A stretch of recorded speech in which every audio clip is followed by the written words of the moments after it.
58세, 죽으려 올라간 산에서 저는 살고 싶어졌습니다. 정확히는 그 여자를 만난 순간 몸속의 피가 다시 끓기 시작했죠. 15년 차 교사라는 명예도, 아내에게 버림받은 상처도, 그날 새벽에 그 뜨거운 공기 앞에서는 아무런 의미가 없었습니다.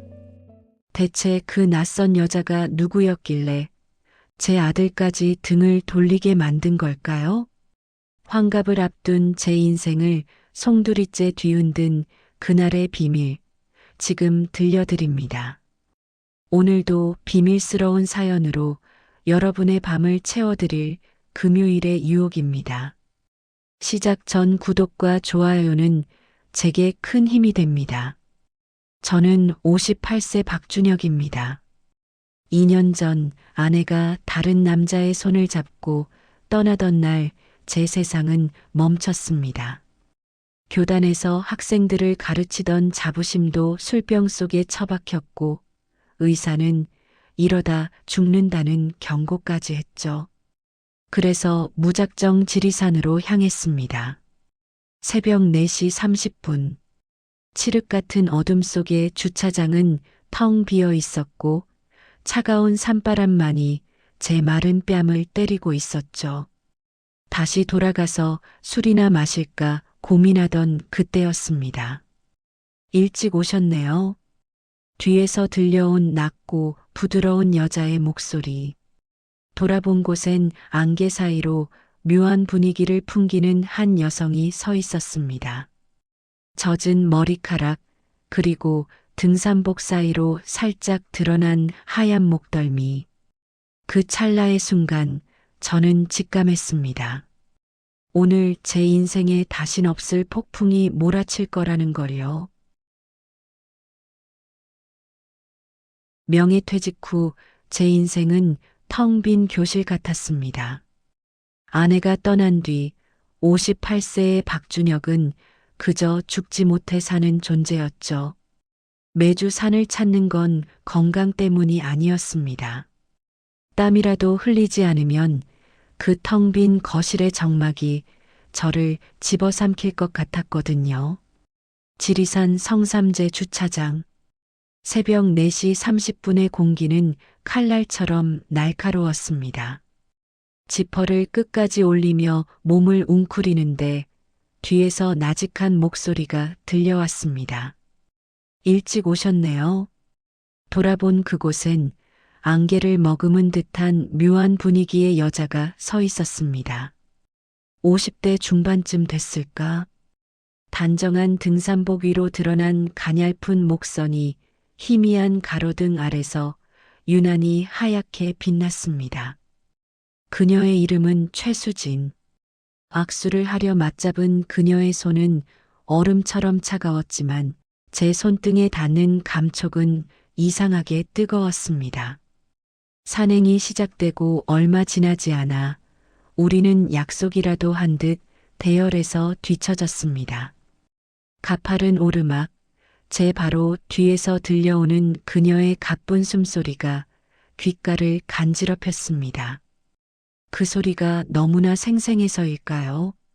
제 심장 박동이 평소보다 빠르게 뛰기 시작했습니다. 수진 씨, 괜찮으세요? 조금 힘드네요. 그녀가 멈춰서며 제 팔을 살짝 붙잡았습니다. 얇은 등산복 너머로 전해지는 그녀의 떨림. 순간 2년 동안 잊고 살았던 남성으로서의 감각이 깨어나는 기분이었습니다. 우리는 안개 낀 능선을 나란히 걸었습니다. 남편을 사별했다는 그녀, 아내에게 배신당한 나. 서로의 상처를 확인한 순간 우리 사이엔 묘한 공기가 흘렀습니다. 동정심이었을까요? 아니면 결핍이 부른 갈증이었을까요? 혼자 지내는 밤.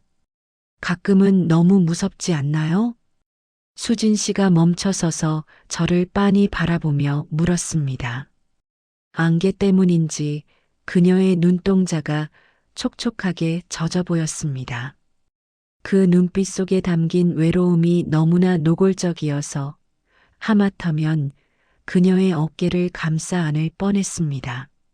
능선 너머로 붉은 해가 고개를 내밀었습니다. 황금빛 햇살이 그녀의 젖은 뺨을 타고 흘러내리는 순간 저는 깨달았습니다. 오늘 이 산행은 단순한 등산이 아니라 제 인생의 위험한 탈출구가 될 것이라는 사실을요. 노고단 대피소에 도착했을 때 이미 먼저 도착한 회원들의 웃음소리가 들려왔습니다. 하지만 제 귀에는 오직 등 뒤에서 들리는 수진 씨의 가쁜 숨소리뿐이었죠. 가장 늦게 도착했다는 미안함보다 그녀와 단둘이 보낸 그 짧은 산행의 시간이 끝났다는 아쉬움이 더 컸습니다. 대피소 구석, 낡은 목재 벤치에 나란히 앉았습니다. 수진 씨가 배낭에서 보온병을 꺼내더니 김이 모락모락 나는 종이컵을 제게 건넸습니다. 커피 드실래요? 설탕을 듬뿍 넣어서 달콤할 거예요. 그녀가 건넨 컵을 받을 때 손가락 끝이 살짝 맞닿았습니다. 찰나의 순간이었지만 전선에 감전된 듯 짜릿한 전율이 손끝을 타고 어깨까지 올라왔습니다. 그녀도 느낀 걸까요? 수진 씨는 황급히 시선을 피하며 뜨거운 커피를 한 모금 들이켰습니다. 우리는 서로의 상처를 꺼내 놓았습니다. 아내의 배신으로 무너진 나의 58년 인생, 그리고 3년 전 남편을 보내고 하얀 병실에서 홀로 울어야 했던 그녀의 55년 인생. 준혁 씨는 혼자 잠드는 밤 가끔 침대 한쪽이 너무 차갑게 느껴지지 않나요? 그의 목소리가 떨리고 있었습니다. 간호사로 평생 남을 돌보며 살았다는 그녀의 손은 생각보다 작고 가냘팠습니다. 저는 참지 못하고 그 손 위로 제 손을 얹었습니다. 그 차가운 밤을 나도 압니다. 매일 밤 벽이 누르는 것 같은 그 기분 매일 느껴요. 제 손길에 움츠러들 줄 알았던 그녀가 오히려 제 손등을 가볍게 맞잡았습니다. 3살 차이라는 나이를 확인하고 말을 놓자는 그녀의 제안은 단순한 친근함이 아니었습니다. 우리를 가로막고 있던 도덕과 상식의 벽이 무너져 내리는 소리였죠. 하산하는 길은 올라갈 때보다 훨씬 위험했습니다. 체력 때문이 아니었습니다. 나란히 걷는 그녀의 어깨가 제 팔에 스칠 때마다 제 이성이 길을 잃었기 때문입니다. 준혁 씨, 우리 여기서 헤어지면 너무 아쉬울 것 같은데. 광주랑 전주 그렇게 안 멀잖아요. 수진 씨가 멈춰서서 제 눈을 똑바로 응시했습니다. 햇살 아래 비친 그녀의 눈동자엔 숨길 수 없는 갈망이 서려 있었습니다. 주차장에 다다랐을 때 우리는 이미 알고 있었습니다. 오늘의 산행은 끝났지만 우리 두 사람의 진짜 이야기는 이제부터가 시작이라는 것을요. 산악회 회원들이 하나둘 떠나고 주차장엔 정적과 함께 우리 두 사람만 남았습니다. 차 키를 쥔 손바닥에 축축하게 땀이 배어 나왔습니다. 58세의 나이 산전수전 다 겪은 줄 알았는데 낯선 여자와 단둘이 남겨진 이 공기가 왜 이토록 뜨거운지 모르겠습니다. 점심 안 드셨으면 같이 하실래요? 수진 씨가 고개를 숙인 채 조심스럽게 물어왔습니다. 그 목소리가 떨리고 있다는 걸 느낀 순간 제 심장도 제멋대로 뛰기 시작했습니다. 우리는 한적한 산채 비빔밥 식당 창가에 마주 앉았습니다. 김이 모락모락 피어오르는 국밥을 앞에 두고도 제 시선은 수진 씨의 입술과 숟가락을 쥔 가냘픈 손가락에 머물렀습니다. 15년 동안 국어를 가르치며 수만 개의 단어를 가르쳤건만 지금 이 순간 그녀에게 건넬 적절한 단어 하나가 떠오르지 않았습니다. 혼자 지내는 집은 참 넓죠? 제가 건넨 서툰 위로에 수진 씨가 숟가락을 멈추고 저를 빤히 바라봤습니다. 맞아요. 해가 지면 거실 구석부터 어둠이 차오르는데 그럴 때면 가끔 숨이 막혀요. 누군가의 온기가 절실할 때가 있죠. 수진 씨의 그 말이 제 심장을 뚫고 들어왔습니다. 그건 저 역시 매일 밤 갈구하던 금지된 소망이었습니다. 식탁 아래로 스치는 그녀의 무릎이 느껴질 때마다 제 이성의 끈은 조금씩 팽팽해지다 결국 끊어질 듯 위태로워졌습니다. 저는 용기를 냈습니다. 이건 용기가 아니라 본능이었을 겁니다. 수진 씨, 우리 다음 주 수요일에 따로 볼까요? 산 말고 좀 더 조용한 곳에서요. 제 제안에 수진 씨의 얼굴이 발갛게 달아올랐습니다. 중년의 부끄러움은 20대의 그것보다 훨씬 더 치명적이더군요. 그녀는 잠시 망설이다가 이내 촉촉해진 눈빛으로 고개를 끄덕였습니다. 좋아요. 담양 중록원 어때요? 거기 안개 끼면 아무도 모르게 숨기 좋거든요. 아무도 모르게 숨기 좋다는 그 말이 묘한 상상을 자극했습니다. 연락처를 교환하는 그녀의 손가락이 제 손등에 살짝 닿았을 때 저는 확신했습니다. 이 만남이 단순한 친구 사이로 끝나지 않을 거라는 것을요. 집으로 돌아오는 길, 백미러로 멀어지는 그녀의 차를 보며 저는 혼잣말을 내뱉었습니다. 박준혁, 너 미쳤구나. 하지만 입가엔 숨길 수 없는 미소가 번지고 있었습니다. 58세, 죽어있던 제 심장이 다시 요동치기 시작했습니다. 다음 주 수요일 담양의 안개 속에서 어떤 일이 벌어질지 저는 벌써부터 숨이 가빠왔습니다. 담양 중록원의 대나무 숲은 평일이라 고요했습니다. 하지만 제 마음은 그 어느 때보다 소란스러웠죠. 등산복을 벗고 화사한 가디건을 입고 나타난 수진 씨를 본 순간 58세의 가슴 속에 잠들어 있던 소년이 깨어났거든요. 우리는 대나무 그림자 사이로 조심스럽게 손을 맞잡았습니다. 굳은 살 박인 제 손과 그녀의 가냘픈 손가락이 얽히는 순간 세상의 모든 소음이 사라지는 것 같았습니다. 우리 정말 이래도 되는 걸까요? 수진 씨가 수줍게 웃으며 물었을 때 저는 그녀를 품에 안고 싶었습니다. 하지만 그 달콤한 상상은 날카로운 휴대폰 진동 소리에 산산조각이 났습니다. 화면에 뜬 이름 아들 민우. 왠지 모를 불안감에 손끝이 떨려왔습니다. 민우야, 웬일이니? 아버지, 지금 담양에 계세요?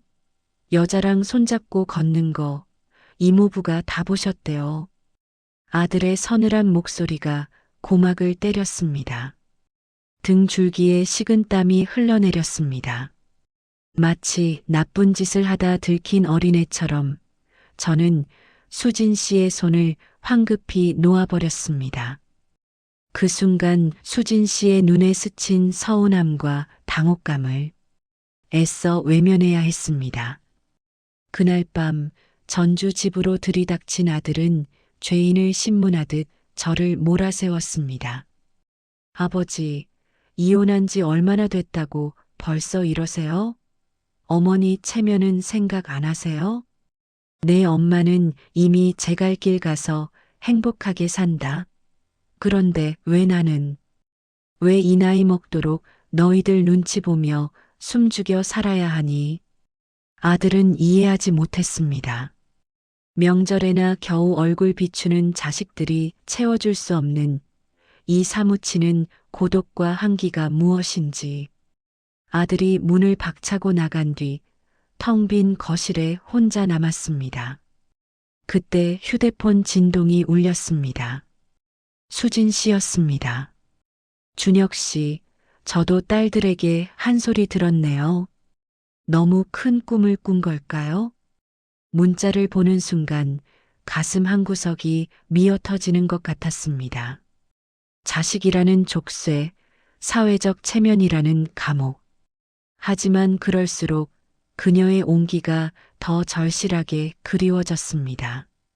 저는 떨리는 손가락으로 답장을 적었습니다. 수진 씨, 내일 저녁에 전주로 오실래요? 아무도 모르는 곳에서 우리 둘이서만 소주 한 잔해요. 전송 버튼을 누르는 순간 심장이 터질 듯 요동쳤습니다. 이건 단순한 약속이 아니었습니다. 세상 모든 벽을 넘겠다는 58세 남자의 마지막 반항이었습니다. 자식들의 서슬퍼런 감시 속에 한 달이 흘렀습니다. 수진 씨와 3번을 더 만났지만 우리는 마치 쫓기는 범죄자처럼 주변을 살피고 뒤를 돌아봐야 했죠. 58세의 나이에 누군가를 좋아하는 게 이토록 죄스러운 일이었던가요? 전주 한옥마을의 구석진 카페. 침침한 조명 아래 마주 앉은 수진 씨의 얼굴은 눈에 띄게 수척해져 있었습니다. 그녀의 눈 밑에 내려앉은 다크서클이 제 가슴을 예리하게 베고 지나갔습니다. 준혁 씨, 우리 정말 이 지옥 같은 숨바꼭질을 계속해야 할까요? 식어버린 커피잔을 만지작거리며 그녀가 물었습니다. 그녀의 목소리는 물기 어린 안개처럼 젖어 있었습니다. 딸들의 모진 말에 밤새 울었을 그녀를 생각하니 제 안에 뜨거운 무언가가 솟구쳤습니다. 하지만 전 억지로 눌러 담으며 그녀의 찬 손을 움켜쥐었습니다. 수진 씨, 우리 조금만 돌아갑시다. 자식들이 우리를 죄인 취급한다고 해서 우리가 정말 죄인은 아니잖아요. 우리는 결단이 필요했습니다. 사랑하기 때문에 오히려 떨어져 있어야 하는 역설적인 선택. 만남의 횟수를 줄이고 세상의 눈을 피해 한 달에 단 한 번만 만나기로 한 것이죠. 대신 그 하루만큼은 온전히 서로에게 미치는 거예요. 누구의 눈치도 보지 않고 오직 우리 둘만의 세상으로 도망치는 겁니다. 제 제안에 수진 씨의 눈동자가 흔들렸습니다. 아쉬움과 갈망이 교차하는 그 눈빛.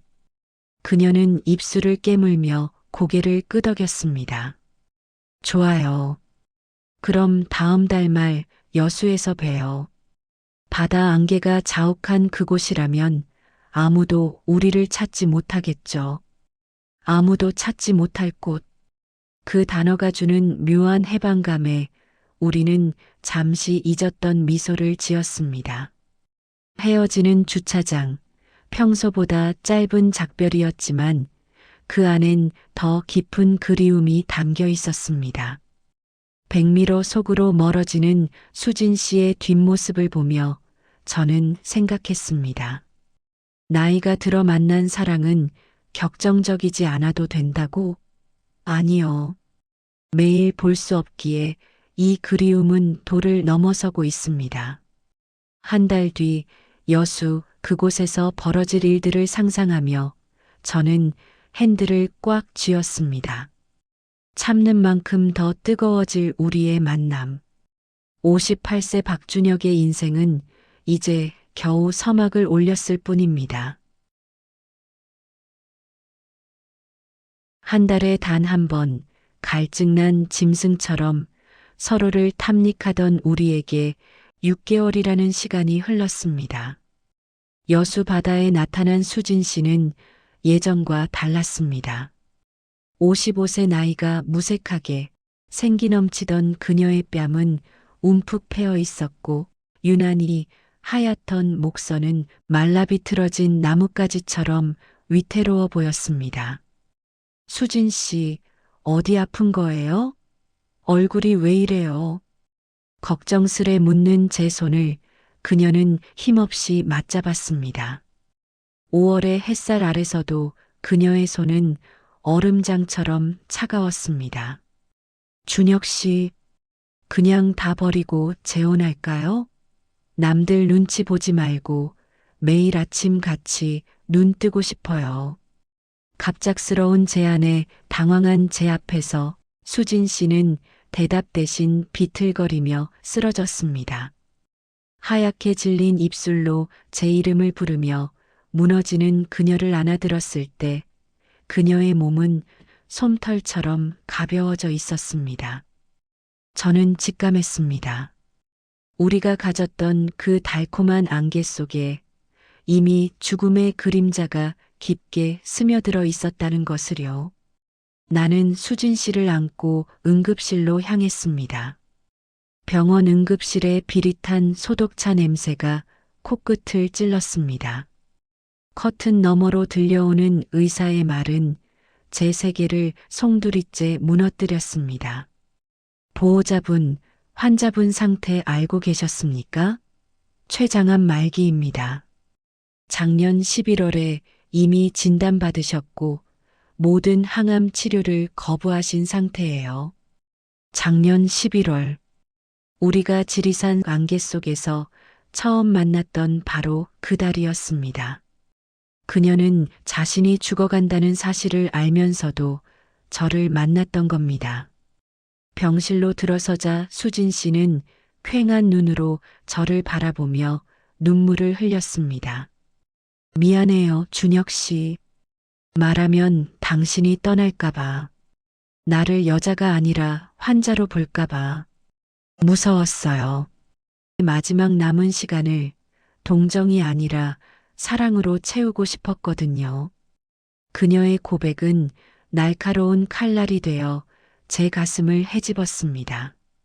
시한부 판정을 받고도 한 달에 한 번뿐인 만남을 위해 그 고통을 참아내며 화장을 하고 예쁜 옷을 입고 나타났던 그녀였습니다. 저는 그녀의 마른 손을 제 얼굴에 갖다 대며 통곡했습니다. 바보 같은 사람. 왜 혼자 그 지옥을 견뎠어요? 이제 아무데도 안 보냅니다. 집으로 가요. 남은 시간이 하루든 한 달이든 내 곁에서 숨 쉬어요. 아들 민우에게 전화를 걸었습니다. 반대하면 인연을 끊겠다는 제 단호한 목소리에 아들은 예상 외의 말을 내뱉었습니다. 아버지, 사실 저도 알고 있었어요. 그분 딸이 연락 왔었거든요. 어머니가 많이 아프신데 마지막 행복을 뺏지 말아달라고 빌더군요. 그래서 저도 더 모질게 굴었던 거예요. 마음이 약해질까봐. 자식들도 알고 있었습니다.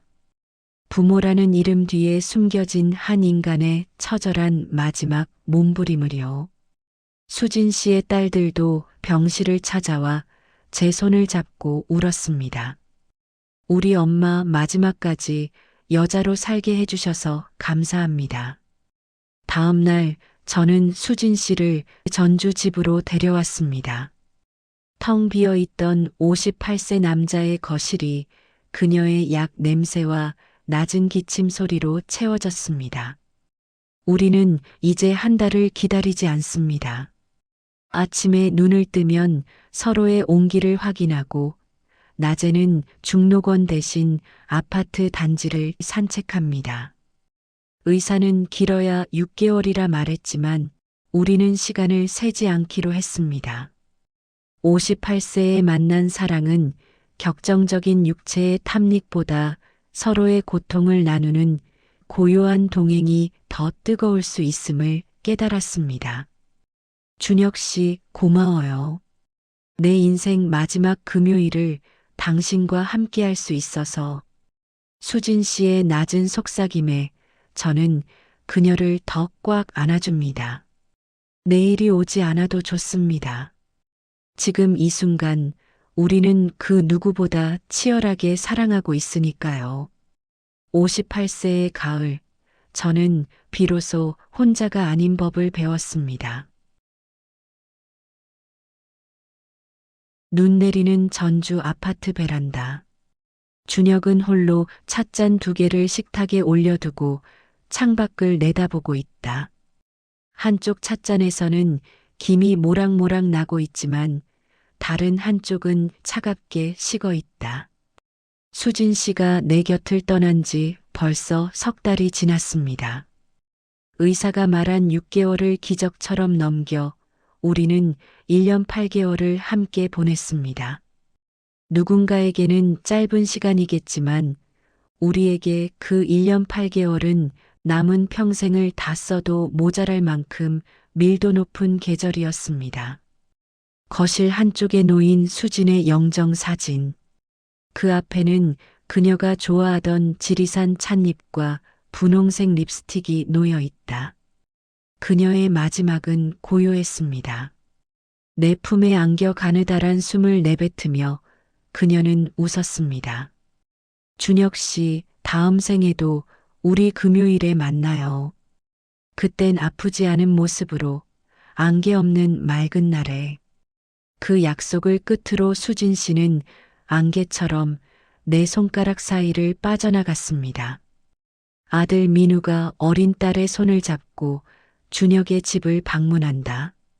민우는 말없이 아버지의 어깨를 꽉 쥐어준다. 한때는 원망했던 아들놈이 이제는 매 주말마다 찾아와 묻습니다. 아버지, 외롭지 않으세요? 그럴 때마다 나는 웃으며 대답합니다. 외로움은 누군가 없을 때 찾아오는 게 아니라 사랑할 사람이 없을 때 찾아오는 것이라고.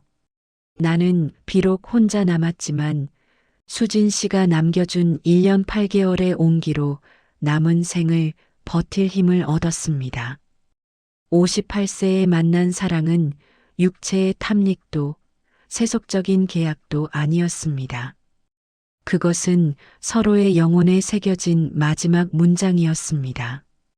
우리는 죽음이라는 거대한 벽 앞에서도 서로를 놓지 않았고, 덕분에 나는 남자로서 가장 찬란한 황혼을 보냅니다.